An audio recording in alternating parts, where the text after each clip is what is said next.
ඉතින් කවදද කියනකො නංගි එනවා කිව්වේ? ලබන මාසේ එනවනේ. දැන් කී පාරක් කිව්වද? ඔයා සල්ලි යවුවනේ මට iPhone 17 Pro එකක් ගන්න කියලා. Pro එකක්. ඔය ඇහුවානේ අරගෙන ඒවි. අයියෝ. අලුත්ම iPhone එකක් ගන්නවා කියන එක ඉතින් ඕනම කොල්ලෙක්ගේ හීනයක් නේ. එකපාර මොකද බං මාව හම්බ වෙන්න ඕන කිව්වේ? නෑ බං සාන මගේ රටේ ඉන්න යාළුවෙක්ට මම සල්ලි දැම්ම එනකොට iPhone 17 Pro එකක් ගන්න කියලා.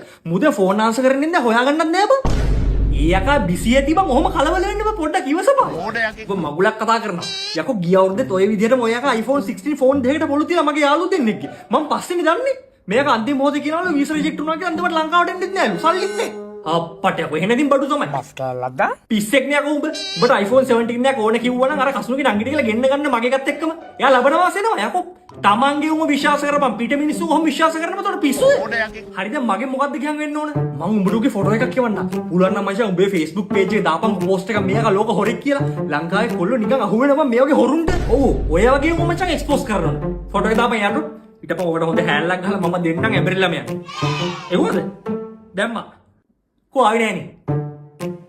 iPhone new කියන්නේ උඹනේ? ඒ කසුනිගේ ෆෝන් එකක්. මේ ඔය සන්තුෂ්ව දන්නවද? මේ ෆොටෝ එකක් කිව්වේ? ඔයා යාව දන්නවද? මම ඔයාටවත් කිව්වේ නෑ. මේ නංගිගේ ඕසින්න බොයිෆ්‍රෙන්ඩ් අනේ. ඈ? හෙලෝ නංගි. අප්පා. ඒ මොකද? අයියෝ නෑ නෑ සල්ලි මොනව කරගන්න බැරිද අනේ? නංගිගේ එකපාරට වීසා රිජෙක්ට් වෙලාලු. මොකද දන්නේ? හැබැයි මම නම් දන්නවා මොකද කියලා.